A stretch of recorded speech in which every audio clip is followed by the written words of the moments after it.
Jorge es doctorando en la Universidad Autónoma de Madrid y ha centrado sus investigaciones en torno al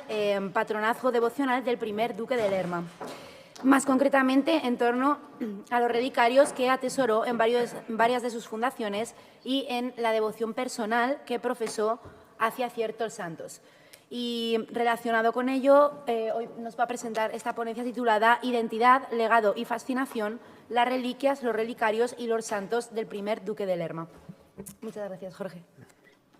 Bueno, pues en primer lugar, quería expresar mi gratitud tanto al Museo Arqueológico Nacional, que hoy nos acoge, como a los organizadores del encuentro, a Eduardo y Alejandra. Y además, permítanme dedicar esta conferencia a mi abuela, que hoy nos acompaña en la sala. A ver.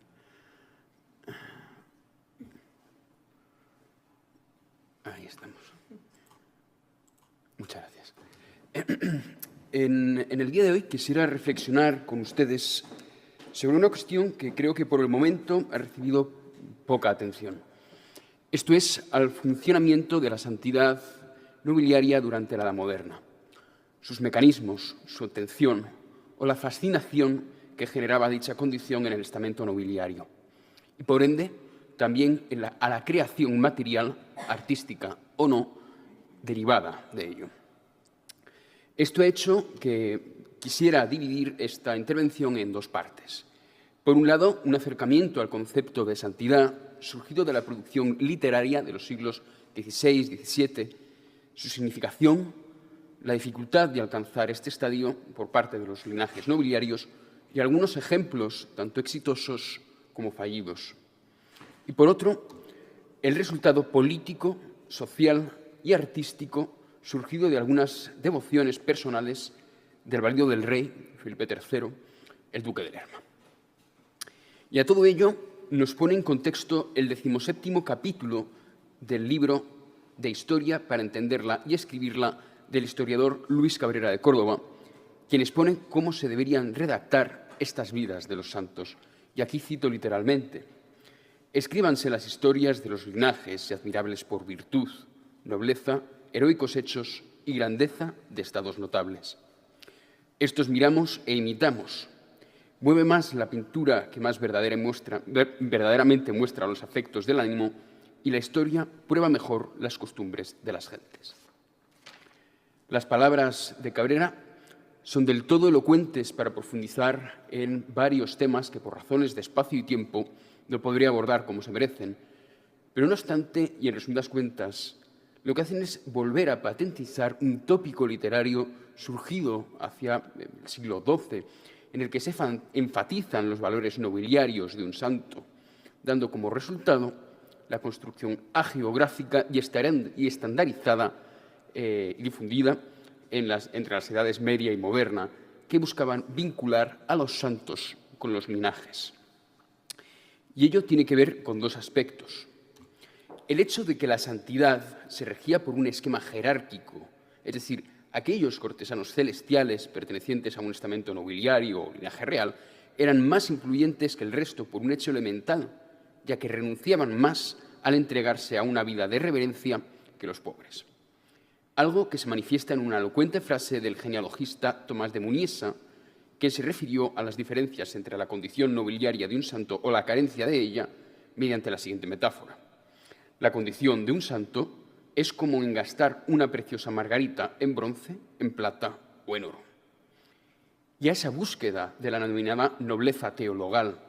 concepto de la tratadística genealógica y religiosa postridentina que legitimaba la posición aristocrática de determinado linaje en función de su condición sobrenatural. Dicha condición se describía, en pocas palabras, como aquella que impregnaba a los que tienen fe y están en gracia con Dios.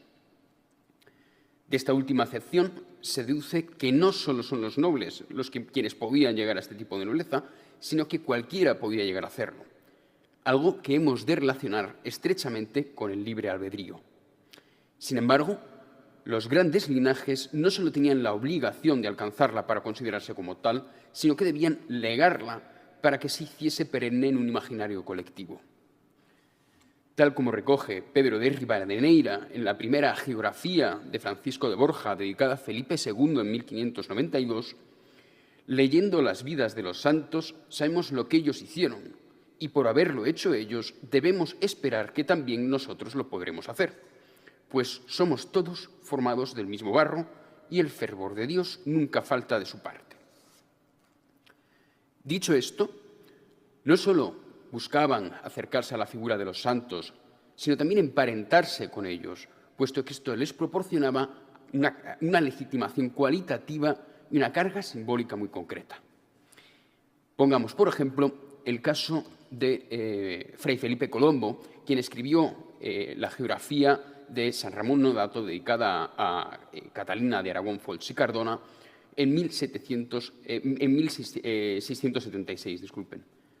Y cito: «Para que conozca vuestra excelencia por sus obras admirables, por sus heroicas virtudes y prodigiosas maravillas, a quien antes conocía por su protección, y vea en antiguos instrumentos como el glorioso cardenal San Ramón fue rama de su real casa, que antes solo constaba por tradición». Aquí encontramos los elementos necesarios para entroncar al santo con el ducado, los milagros apotropaicos que obró para proteger a esta casa, muy relacionados con los partos de las mujeres y, por tanto, con la supervivencia dinástica. Además de que viene a decir que fue su propio antepasado, algo que solo constaba por tradición oral, pero que ahora deja por escrito, sin aportar prueba alguna, por cierto. La promoción de la literatura genealógica y geográfica del siglo XVII fue un método de asentamiento social, religioso y cultural que generó una enorme cantidad de manuscritos e impresos redactados por afamados historiadores, genealogistas o teólogos que, en primer lugar, pretendían encontrar esos vínculos perdidos entre los santos y las grandes familias y, al mismo tiempo, dotar de esa nobleza terrenal a aquellos santos huérfanos, la tuvieran o no, elevando así su fama y su heroicidad. Algo de lo que pongo ejemplos en pantalla, de San Fernando III el Santo, del que hablamos ayer en varias ocasiones, cuya nobleza terrenal pues, no estaba en duda, y el de Santa Rosa de Lima. A la postre, los nobles ganaban un nuevo capital simbólico al vincularse con algún santo,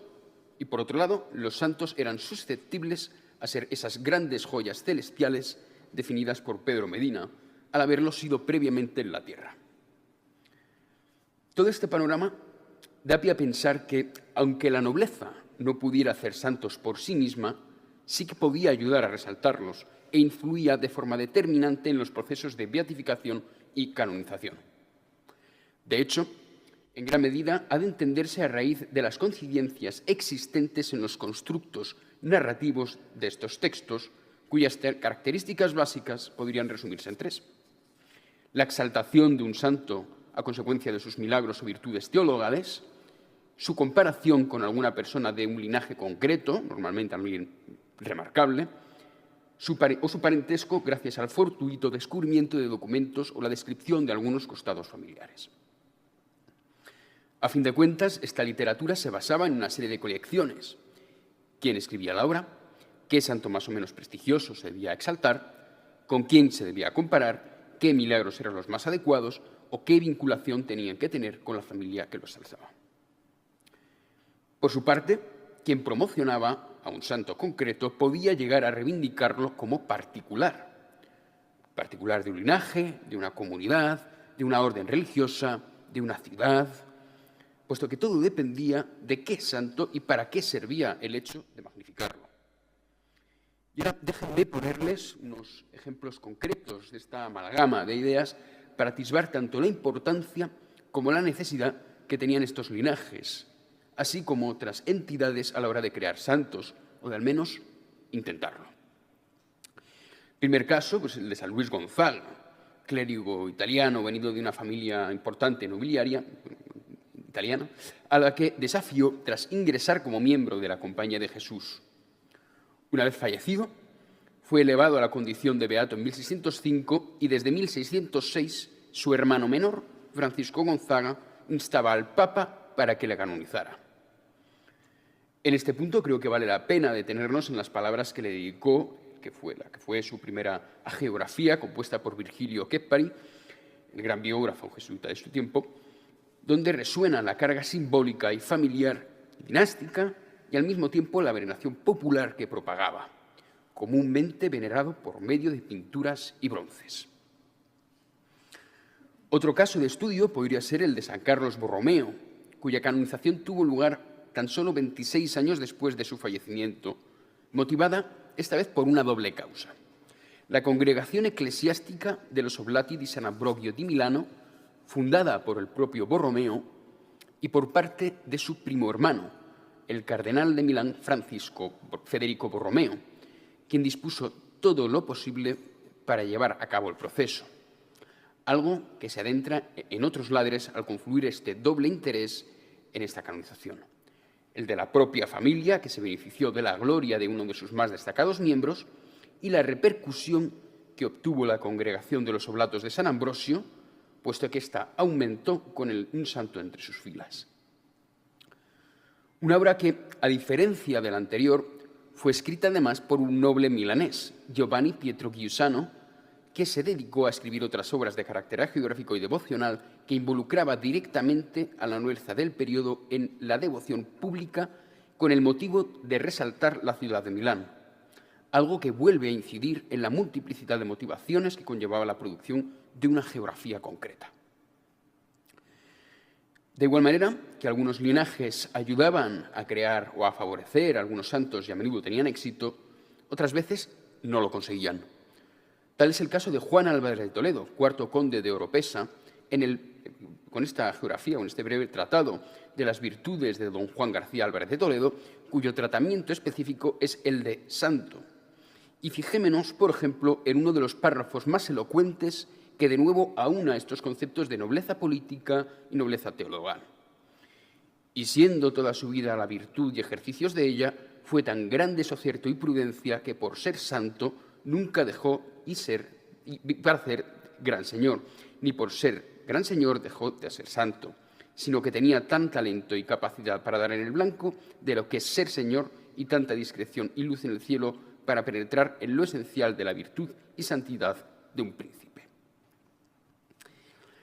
Un último ejemplo de esta santidad fallida sería el del octavo conde de Lemos, Francisco Ruiz de Castro, a través de un retrato atribuido por Manuela Sáez González al pintor Fray Juan Rizzi, pintado hacia 1645, donde se le representa vestido de clérigo, ya que en 1629 dejó todos sus títulos y bienes a su hijo para ingresar como fraile en el monasterio de San Benito de Sahagún, despojándose de toda esa carga política que emanaba su linaje para centrar en su vida religiosa. De hecho, fíjense en la izquierda del cuadro, donde aparece un fragmento de la vida de San Benito de Nursia, en la que el monje se arroja desnudo a unas zarzas por haber tenido pensamientos impuros, controlando así el deseo carnal mediante el dolor físico, haciendo un claro paralelismo entre el hecho de querer llevar una vida vinculada a la política, representada aquí por la corona condal que se encuentra en la parte de abajo a la izquierda, y dominar ese impulso ingresando en el clero. Un retrato que, en suma, podría funcionar igual que las hagiografías y genealogías vistas anteriormente, captando la efigie de alguien digno de veneración por haber renunciado a los beneficios de la vida terrena en pro de aquellos de los que gozarían la gloria como un posible beato y posteriormente santo. Tanto la creación hagiográfica y genealógica es una interesantísima vía para el estudio de la religiosidad nobiliaria desde un punto de vista histórico e histórico-artístico, ya que abre camino para incorporar nuevas propuestas metodológicas. Por ejemplo, las devociones personales de los individuos y, en consecuencia, el valor que les concedían a determinados objetos. Ideas que llevan intrínsecas dos nociones imprescindibles para la composición del yo nobiliario de la edad moderna: la individualización y la distinción del linaje. El caso del duque de Lerma creo que es especialmente revelador en este sentido, puesto que fue alguien que se vinculó directa e indirectamente con determinados santos que le ofrecían no solo una distinción personal y familiar, sino que, aprovechando la figura del monarca, también ha de interpretarse en su dimensión política y social. El sustento de esta idea viene principalmente a través de la tratadística política, y ejemplo de ello es la metáfora que introduce Justo Lipsio en sus célebres 6 libros de las políticas, donde dice: el privado venga a ser como la luna, cuyo sol es el príncipe, a quien ha de encaminar toda la luz y resplandor de su gloria. Misma que posteriormente utilizó Francisco de Quevedo en su gran discurso de las privanzas, diciendo: un sol hay en el cielo, pero con la luna parte su cuidado, y el mundo dándole rayos y luz para que alumbre. Milagrosa viene a ser aquí la comparación del sol y la luna, y así han de ser el privado y el rey. El privado ha de esconderse delante del príncipe, no ha de competir con él en luz. Esta misma metáfora se puede aplicar perfectamente a la devoción personal que sentía el duque de Lerma hacia San Juan Bautista. Algo que no queremos baladí, pues referirse al privado como San Juan Bautista específicamente tenía una enorme significación a causa de las características intrínsecas del santo, la sabiduría y la virtud, personificadas ahora en el duque de Lerma. Pensemos, pues, en que el sol y Cristo representaban a Felipe III, la luna y el Bautista al duque de Lerma, algo que se clarifica meridianamente en el auto de Lope de Vega, Bodas entre el alma y el amor divino, publicado en el volumen El peregrino en su patria de 1604, cuando el personaje de San Juan Bautista dice: el amor viene en virtud del Rey Dios, porque es su igual, que en toda carne mortal vendrá en Cristo su salud. Su aposentador mayor para estas bodas me nombra. ¿Adivinan ustedes quién fue el aposentador mayor de Felipe III en su boda con Margarita de Austria en 1599? La equiparación parece más que patente, al igual que las razones por las que el duque sentía una especial fascinación por este santo y sus reliquias. Una segunda figura es la de San Pedro Regalado, quien se vinculó permanentemente a esta familia, la familia Sandoval, en virtud de un milagro de carácter apotropaico que obró en favor del primer marqués de Denia en 1474, curándolo de unas deformaciones. De hecho, son varias las fuentes que recogen que a partir de entonces esta familia custodiaba el hábito del regalado, para que se vincule con el marquesado de Denia, para que lo posea y goce siempre el heredero de esta casa. Es decir, para que fuera pasando en mayorazgo, llegando así hasta el propio duque de Lerma, quien mandó hacer una arquita de plata como relicario, utilizándola en momentos en los que él o su familia, particularmente las mujeres cuando daban a luz, o al menos eso dijo Francisca de Sandoval, duquesa de Peñaranda y hermana del duque de Lerma, en un testimonio de 1628 que dice: todas las veces que estaba de parto su excelencia la señora duquesa de Uceda, Mariana de Padilla, por tenerlos revesados, le llevaban siempre consigo el hábito de San Pedro Regalado, con el cual tenía feliz parto, y no más ni menos la madre de su excelencia se lo usaba así para sus partos como para otras enfermedades. De nuevo, encontramos varias ideas en torno a la creación de la santidad y el uso que la nobleza hacía de ella. Es más, el interés que mostraron el duque de Lerma y el propio rey en su beatificación, recogidos en varios documentos del Archivo Histórico Nacional, no fueron suficientes para que el santo Pedro Regalado alcanzase la dignidad de beato, puesto que no la alcanzó hasta 1684. Ello no solo se debió a que los milagros que realizó en favor de los Sandovales, sino que se ha de entender como un nexo que unía la familia Sandoval con la familia real, para la que también obró milagros, tal como el fechado en 1492 ante Isabel la Católica, que acabó con la dispersión de algunas de sus reliquias más importantes por centros religiosos de la orden franciscana, por ejemplo, el monasterio del Albrojo de Valladolid o el monasterio de las Descalzas Reales de la misma ciudad.